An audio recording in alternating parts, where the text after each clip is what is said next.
Hello students, I am Uday Singh, Assistant Professor Physics, Government Girls College, Taranagar.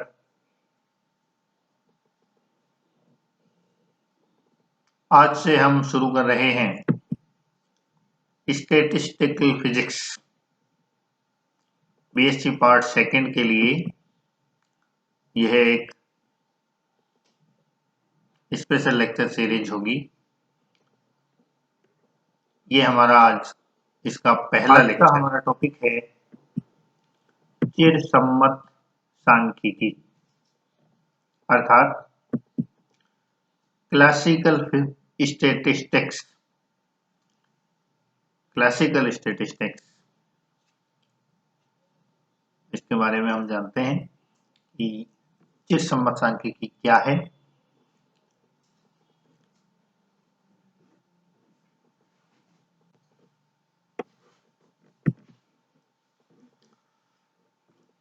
सांख्यिकीय यांत्रिकी एक ऐसी पद्धति है जिसके द्वारा निकाय के स्थूल कणों का अध्ययन निकाय के अति सूक्ष्म गुणों के रूप में किया जाता है। इसका सामान्य स्वरूप यांत्रिकी चिरसम्मत अथवा क्वांटम पर निर्भर नहीं करता, क्योंकि यांत्रिकी केवल उन आदर्श अवस्थाओं में ही लागू होती है जहां यांत्रिक निकाय की गति के बारे में संपूर्ण सूचना प्राप्त हो। सांख्यिकीय यांत्रिकी दो प्रकार की होती है, चिरसम्मत व क्वांटम सांख्यिकीय यांत्रिकी। यहाँ हम ऐतिहासिक क्रम का पालन करते हुए चिरसम्मत अथवा मैक्सवेल बोल्ट्जमैन सांख्यिकी से शुरू करेंगे। तो यहाँ हमने जाना कि स्टैटिस्टिकल मैकेनिक्स क्या है। ये एक ऐसी पद्धति है जिसके द्वारा निकाय के स्थूल गुणों का अध्ययन निकाय के अति सूक्ष्म गुणों के रूप में किया जाता है। ध्यान देने वाली बात है, निकाय के स्थूल गुणों का यानी कॉन्क्रीट जो प्रॉपर्टी है उनका अध्ययन हम अति सूक्ष्म गुणों के रूप में करते हैं। इसका सामान्य स्वरूप यांत्रिकी पर निर्भर नहीं करता, क्योंकि यांत्रिकी केवल उन आदर्श अवस्थाओं में लागू होती है जहां यांत्रिक निकाय की गति के बारे में पूरी सूचना हमारे पास हो। ये जो स्टैटिस्टिकल मैकेनिक्स है ये दो प्रकार की होती है, क्लासिकल और क्वांटम। और यहाँ हम सबसे पहले क्लासिकल से शुरू करेंगे। और ध्यान रहे, क्लासिकल जो स्टैटिस्टिक्स है इसको मैक्सवेल बोल्ट्जमैन स्टैटिस्टिक्स कहते हैं।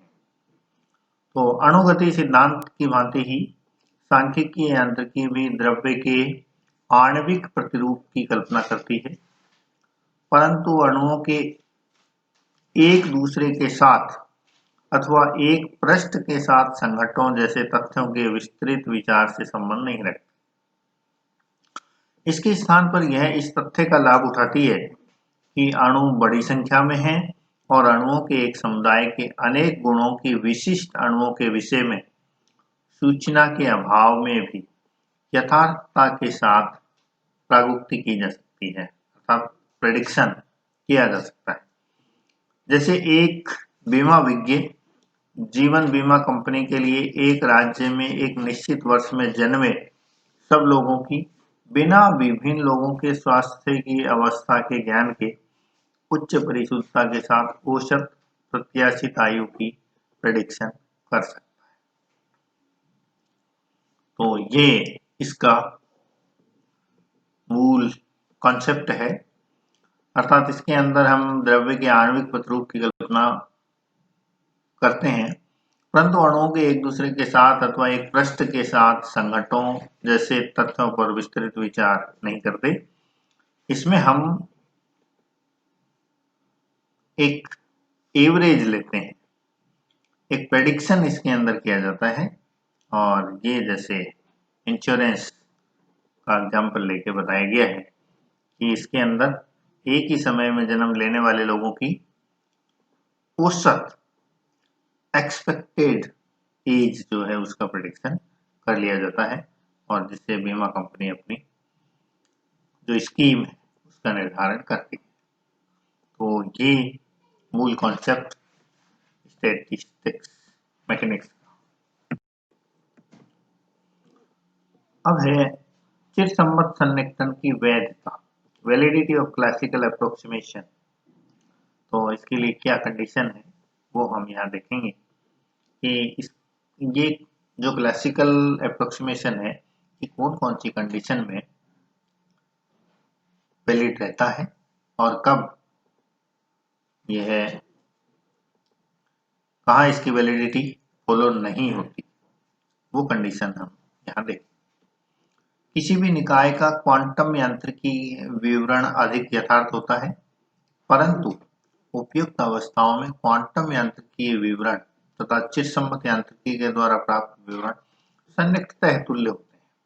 अतः यह जानना आवश्यक है कि कौन सी अवस्थाओं में चिरसम्मत सिद्धांतों पर आधारित सांख्यिकीय निकायों की व्याख्या के लिए उपयुक्त है, अर्थात किन अवस्थाओं में चिरसम्मत सन्निकटन वैध है। तो यहाँ ये स्पष्ट बताया गया है कि किसी भी निकाय के लिए जो क्वांटम मैकेनिक्स उसके द्वारा दिया गया विवरण है वो ज्यादा यथार्थ होता है, ज्यादा एग्जैक्ट होता है, परंतु यदि कंडीशंस उपयुक्त हों तो क्लासिकल यांत्रिकी के द्वारा प्राप्त विवरण भी लगभग सही होता है। तो हम यहाँ वो कंडीशन जानेंगे जिनमें क्लासिकल फिजिक्स या क्लासिकल मैकेनिक्स जो है वो वेरी गुड अप्रोक्सीमेशन हमें देती है। नियत ताप पर ऊष्मा भंडार के संपर्क में स्थित निकाय के लिए कैनोनिकल वितरण के अनुसार ऊर्जा E की अवस्था में स्थित होने की प्रायिकता e⁻⁻ के समानुपाती होती है।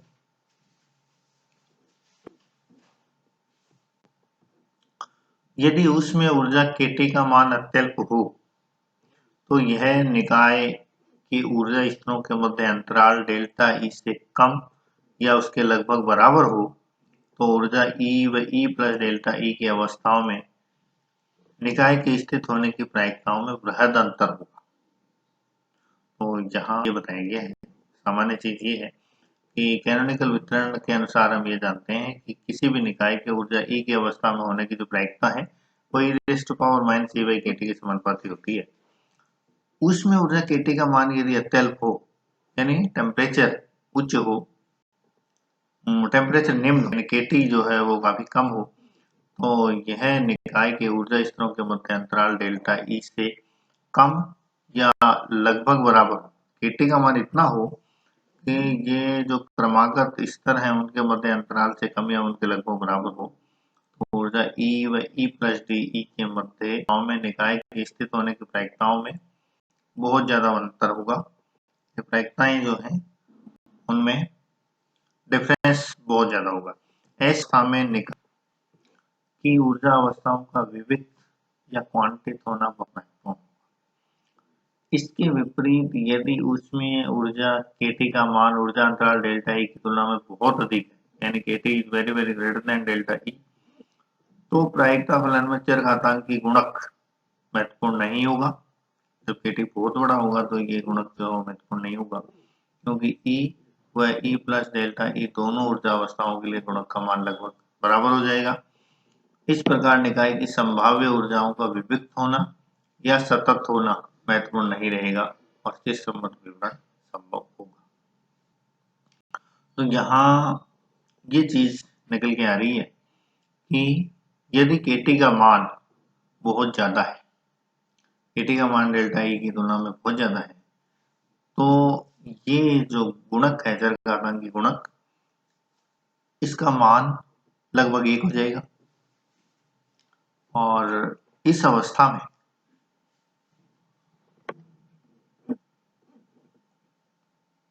जो संभावित ऊर्जा है उनका विविक्त होना मायने नहीं रखेगा यानी वो लगभग सतत होंगी और ऐसी अवस्था में चिरसम्मत विवरण है वो संभव होगा। इसके अतिरिक्त यदि किसी निकाय के लिए सिद्ध किया जा सके कि क्वांटम यांत्रिकी के प्रभाव महत्वहीन है तो चिरसम्मत सन्निकटन वैध होगा। क्वांटम यांत्रिकी के अनुसार चिरसम्मत सिद्धांतों की वैधता पर मूल प्रतिबंध हाइजेनबर्ग के अनिश्चितता सिद्धांत से प्राप्त होता है जिसके अनुसार स्थिति निर्देशांक Q वह संगत संवेग निर्देशांक P के एक साथ मापन में उनके अनिश्चितताओं के परिणामों डेल्टा क्यू और डेल्टा P का गुणनफल सदैव H क्रॉस या H/2 से अधिक होता है, अर्थात delta q delta P greater than equal to H cross. यह हाइजेनबर्ग का फेमस अनसर्टेनिटी प्रिंसिपल है, जो ये बताता है कि विहित संयुग्मी राशियों में त्रुटियों का गुणनफल है वो x क्रॉस या H/2 से सदैव बड़ा या उसके बराबर होता है। यहाँ से हमें चिरसम्मत सांख्यिकी का जो अप्रोक्सीमेशन है उसका वैलिडिटी कंडीशन हमें यहाँ से मिल जाएगी। तो चिरसम्मत सिद्धांतों के अनुसार किसी कण की स्थिति व उसके संवेग का अनंत यथार्थता के साथ वर्णन संभव है। मान लीजिए संवेग p के किसी कण की स्थिति की हम व्याख्या करना चाहते हैं, तो क्वांटम यांत्रिकी के प्रभाव को नगण्य बनाने के लिए ये जानना चाहेंगे कि हम इस कण की स्थिति को कम से कम कितनी दूरी में लोकलाइज कर सकते हैं। यदि यह न्यूनतम दूरी s है तो चिरसम्मत विवरण वैध होगा यदि s into P is very very greater than h। यहाँ डेल्टा क्यू बराबर s तथा s का मान न्यूनतम होने के लिए डेल्टा p मैक्सिमम बराबर p लिया जा सकता है।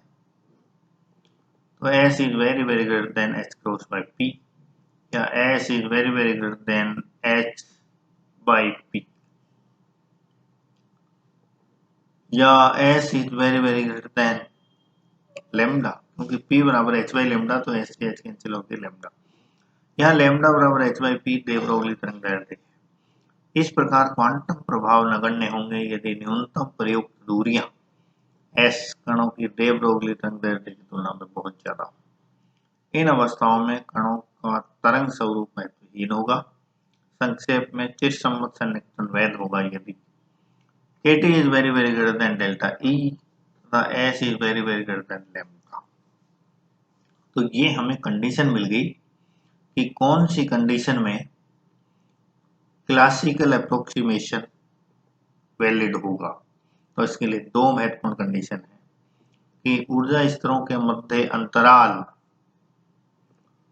बहुत छोटा होना चाहिए k और t के गुणनफल, या kt जो है उसका वैल्यू बहुत बड़ा होना चाहिए ऊर्जा स्तरों के मध्य अंतराल से, जहाँ k बोल्ट्जमैन कांस्टेंट है और t एब्सोल्यूट टेम्परेचर है। तो ये गुणनफल kT है, this should be very very greater then delta E, यानी separation between the energy levels, पहली कंडीशन। दूसरी कंडीशन, न्यूनतम प्रयुक्त दूरियां बहुत बड़ी होनी चाहिए लेमडा की तुलना में, अर्थात दे ब्रोगली तरंग दैर्ध्य की तुलना में जो दूरियां हैं वो बहुत बड़ी होनी चाहिए। ये दोनों कंडीशन यदि फुलफिल होती हैं तो फिर क्लासिकल अप्रोक्सीमेशन वैलिड रहता है और ये बहुत अच्छा अप्रोक्सीमेशन देती है क्लासिकल स्टैटिस्टिकल मैकेनिक्स। थैंक्स।